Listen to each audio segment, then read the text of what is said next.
আসসালামু আলাইকুম। চলে আসলাম নতুন একটি ব্লগ নিয়ে। আসলে আজকে চলে যাচ্ছি আমার দাদা বাড়িতে। তো যেহেতু আমার দাদার ছেলেরা একেকজন একেক জায়গায় বাড়ি করছে। তো সেই ক্ষেত্রে আমরা যখন দাদা বাড়িতে যাই আমরা বলি পুরান বাড়ি, এরকম একটা বিষয়। তো যাই হোক, আমরা আজকে পুরাতন বাড়িতে যাচ্ছি। তো এখানে আমাদের পিচ্চি বাচ্চা সবগুলোকে রেডি করে দিয়েছি। এই যে আমার আম্মুর কোলে বসে আছে আমার একমাত্র ভাস্তা, ভাতিজা, যাই হোক যে যাই বলেন।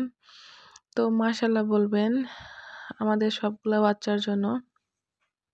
এই যে আমার ছেলে তার নানির কোলে বসে আছে, আর আমার ভাতিজা তো আমার আম্মুকে ছাড়া কিছুই বোঝে না, তার বাবা মাকেও চেনে না, এমন একটা অবস্থা। তো সবাই একটু দোয়া করে দিবেন আমাদের বাচ্চাগুলোর জন্য। তাই এই যে আমরা এখন বাড়ি থেকে বের হয়ে যাচ্ছি। তো একদমই পাশে হওয়াতে হেঁটেই যেতে পারি আমরা। তো এখানে দেখলাম রাস্তায় একটা ছাগল, তারপর মুরগি একটু দেখে একটু ক্লিপস নিয়ে নিলাম। আসলে ভালো লাগে গ্রামের পরিবেশ। তারপরে তো আমরা চলে যাচ্ছি। আমরা এখন চলে আসছি আমাদের বৌমার বাড়িতে। তো এইখানে এসে তো পুরাই অবাক যে আমার অনেকগুলা চাচি, অনেকগুলা ফুপু সব এক জায়গায় বসে তারা গল্প করতেছিল। তো আমরা এসে মানে সবার বাড়িতে যাওয়া লাগলো না, এক জায়গায় সবাইকে দেখলাম, অনেক ভালো লাগলো। এদিকে সবাই গল্প করছে আর আমার মেয়ে তো খুবই ছোটাছুটি করছে। আসলে আমরা যারা বাচ্চাদের নিয়ে শহরে থাকি, এই বাচ্চাগুলো যখন গ্রামের পরিবেশে আসে ওদেরকে মানে আটকে রাখা যায় না। তো মাশাল্লাহ সে খেলা করতেছিল। আর এখানে ডিসেম্বর মাস হওয়াতে সবাই আসছে, আমার চাচাতো বোনেরা, এই যে চাচাতো বোনের একটা ছেলে মাশাল্লাহ। তো আমার মেয়ে সবার সঙ্গে বেশ মিলেঝিলে খেলা করতেছিল। আর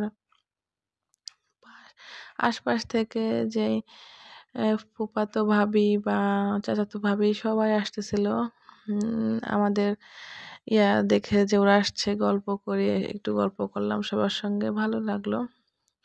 তো মাশাল্লাহ সব মিলায় দিনটা অনেক ভালো কাটলো। আর ওই দেখুন আমার মেয়ে মুরগির বাসার গিয়ে মুরগি খুঁজতেছে। ও যে কি করতেছিল না করতেছিল, ওকে মানে কোনো কিছুতেই কন্ট্রোল করতে পারতেছিলাম না। তো তারপর চলে আসলাম ছোট মার বাড়ি। এই যে সন্ধ্যা লেগে গিয়েছে। তো এখানে এসেও সে মুরগির ঘরের দিকে মুরগি খুঁজতেছিল। তো একটাও মুরগি দেখা মিলল না, কারণ অলরেডি সন্ধ্যা হয়ে গিয়েছে। আমরা আরেক চাচার বাসায় চলে আসছি। তো এই যে এখানে এসে তার ছোট মামার সঙ্গে তারা খুব আড্ডা দিচ্ছিল। তারা দুজনে আবার ছোট মামার খুব পাগল, ছোট মামাকে অনেক ভালোবাসে। এদিকে ছোট মা নাস্তা দিচ্ছিল, নাস্তা করে নিলাম।